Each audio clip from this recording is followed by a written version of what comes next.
G'day, g'day. It's Nick here and welcome to Wicked Wildlife's first ever weekly bonus video.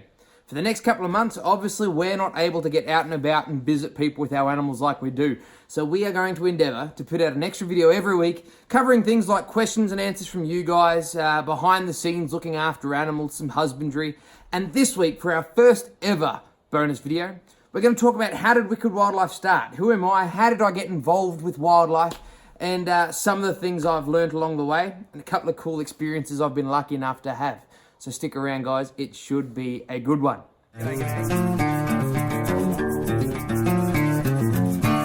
So I'm the first person to admit that I'm incredibly lucky. I've had an amazing life, I've got to work with some incredible people, and I get to spend every day with amazing animals, from wombats to venomous snakes to crocodiles to birds, all sorts of cool stuff. But at the end of the day, there's nothing really special about me. I've just been really lucky to have some amazing jobs, learn from some great people, and I seem to enjoy talking to people and sharing what I know. And that's how Wicked Wildlife began. As far as where I started in life, like most kids, I was interested in animals, but I didn't have a heap of crazy pets. You know, I did have things like budgies, but other than that, I had dogs and goldfish like most other kids in Australia. I did, when I was a child, collect any lizards I could find in the backyard, keep them indoors in plastic tubs for a week, realise I couldn't feed them, and let them go and try it all again next week. But I think most kids do that. The difference, I suppose, is most kids outgrow that, and I sort of didn't. And this is how a lot of reptile keepers and zookeepers often find themselves. Obviously, as I reached school, I was pretty obsessed with animals. And while I'm not much of a reader, I hoarded non-fiction books to flick through and find whatever facts I could. And I was absolutely obsessed with documentaries. Back then, it was the world around us, before Steve Irwin became massive on Animal Planet. And obviously, as time went on, Steve Irwin, Nick Baker, Nigel, Marven, people like that were a massive inspiration to me. But I never really thought I could make a living with wildlife. My family was involved in agriculture, we owned farms, and that was sort of the direction that was set out for me. My parents expected me to end up on the farm, taking over that, and working with animals in that nature. It wasn't until I was 16, I did a volunteer day, a careers day, with a major wildlife demonstrator based in Melbourne. And that's when I came home realising, you know what, people can make a living doing this. I don't want to work on a farm. And I spent the next couple of years doing things like short courses. So I'd go to Box Hill TAFE after school, I'd catch the bus, go over to TAFE, sit down with all the other 40 and 50-year-olds and do short courses on like introduction to zoology and wildlife caring and stuff like this. And I learned a lot.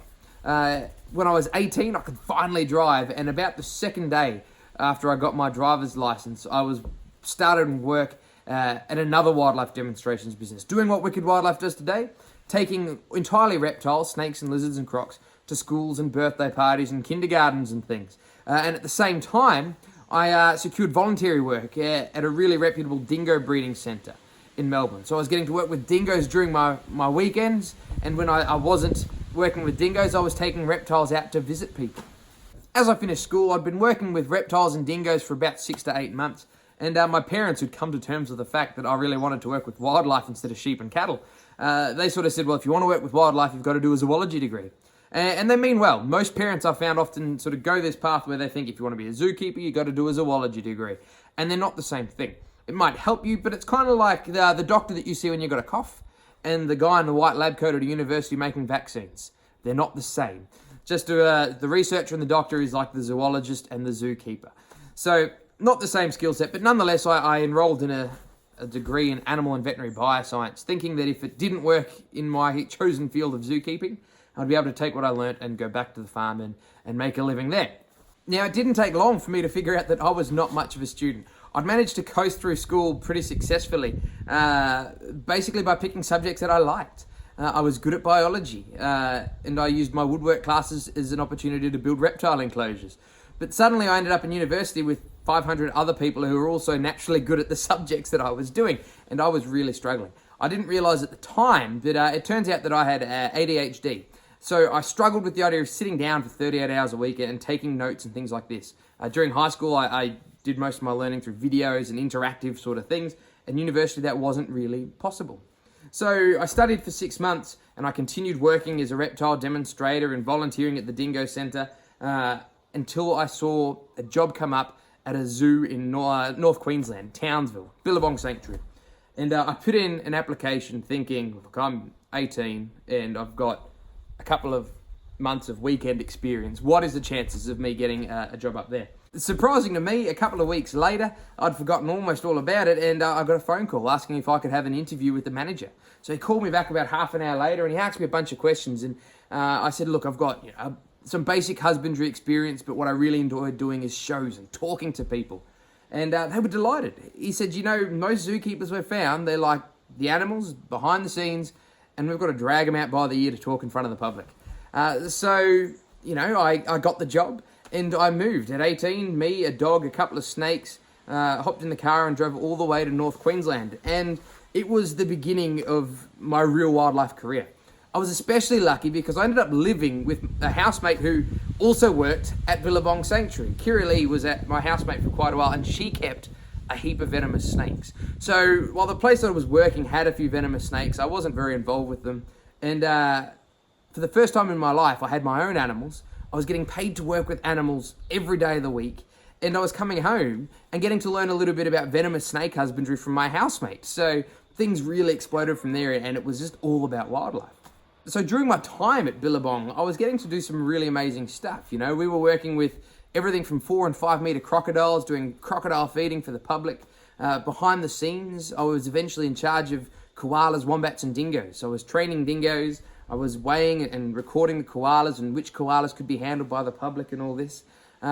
Feeding cassowaries, all sorts of stuff. And really working hard to sort of perfect my showmanship. I started to strongly believe if we're going to keep animals in captivity, we should feel morally obliged to get as much education across as we can. And one of the keepers up there, Will Kemp, who now is a tour guide on a tourist train, was one of the best showmen I've ever seen. And I really sort of modelled how I present to the public after that. And I learned lots, and I'd like to think I started to get better at doing shows and sort of broaden my experience. On top of that, Townsville was brilliant, not just because I was getting to work with wildlife, but because where I lived, every night after work, all the zookeepers who mostly came from outside of Townsville would get in cars and we'd drive out in the bush and we'd find snakes on the road and we'd take photos, we'd bring them back, we'd identify what we found. So we were living and breathing wildlife, and it was a great first sort of year for me to be getting involved in zookeeping. But unfortunately, due to family circumstances, we had to come back to Victoria. So I managed to get a job at Maru Koala Park, a place near Phillip Island, working with koalas and lots of kangaroos and more sort of cute, fluffy stuff. But they were interested in getting involved in reptiles, and I had a bit of reptile experience at this point of view. So I worked there for a little while, gave them some advice, and we sort of started getting a couple of reptiles until I was offered a job at Ballarat Wildlife Park as a reptile keeper. Now, getting to work at Ballarat Wildlife Park was a dream come true for somebody interested in reptiles. I've never really described myself as a reptile keeper so much as somebody interested in native Australian animals, but of course, reptiles are a significant portion of what makes up native Australian fauna. So when I was offered the chance to work with reptiles at the wildlife park, I jumped at it. And I suddenly got to a heap of really in-depth experience with venomous snakes. I'd gone from, tailing something and moving out of the tub to clean up for Kira Lee, to being in charge of cleaning and looking after 100 plus venomous snakes, from taipans to rattlesnakes to spitting cobras.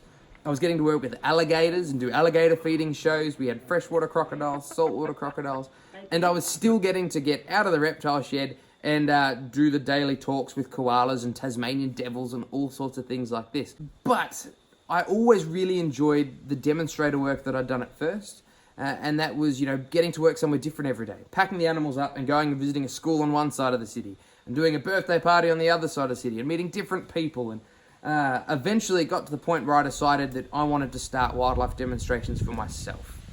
So by this point, I already had a fairly big private collection of animals, from pythons to some venomous snakes. I kept bettongs and ringtail possums and the like. So it didn't take long to get the extra one or two things I needed to put together some shows, and that's where Wicked Wildlife was born.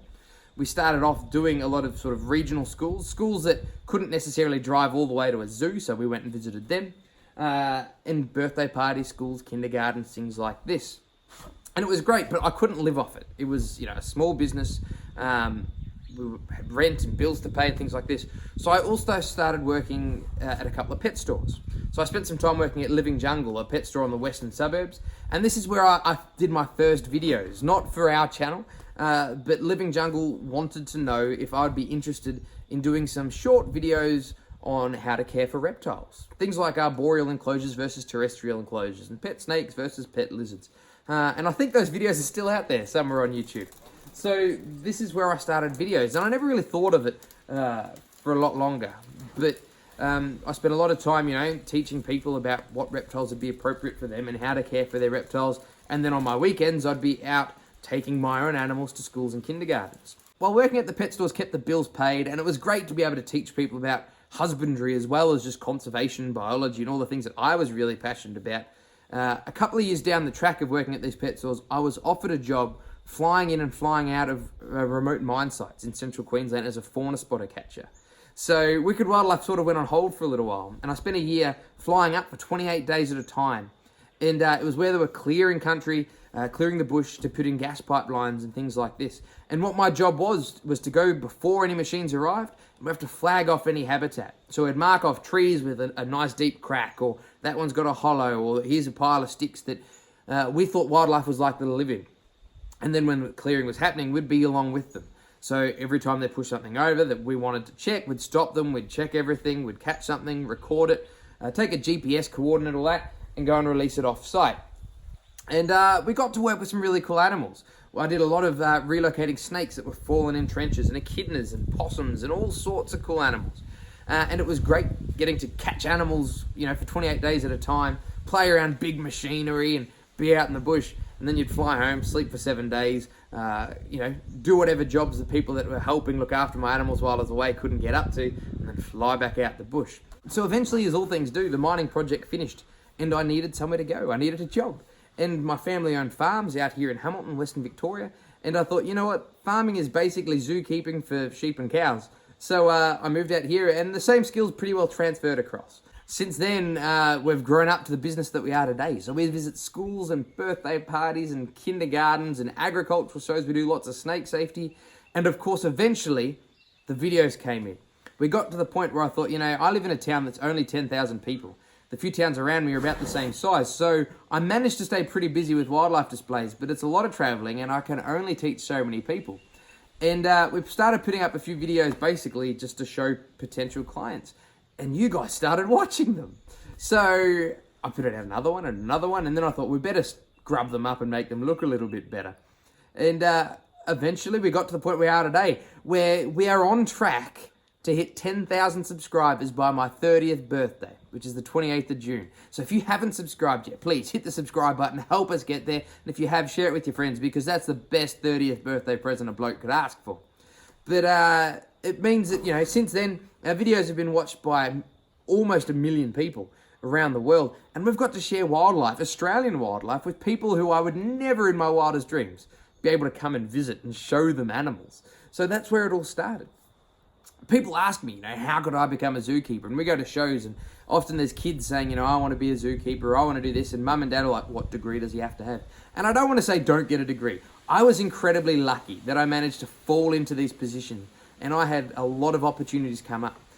But it's not to say that if you're like me and you're not the right kind of person to do a degree, I don't want people to give up hope. Like I said at the beginning, I don't think there's anything special about me. I've just been lucky to be in the right places at the right times. And if you're as interested in wildlife as I am, and you're driven to find these experiences, whether or not you're academically minded, I am sure you'd be able to do it. So like I said, I've had some amazing experiences. I've got to raid crocodile nests. I've got to work with Better Homes and Gardens, showing them Australian wildlife. I've got to teach thousands and thousands of children all kinds of cool wildlife facts. And I've got you guys watching my videos every week. But I certainly don't think it's over. We've got a long way to go. There's lots of goals I'd like to tick off. And our wildlife journey is sort of only just beginning. It's getting better and better. But thank you for watching this video, and I hope you've enjoyed the first bonus video we've done. It's a little bit different to the videos that we do normally. We're going to keep putting our regular videos out every Wednesday.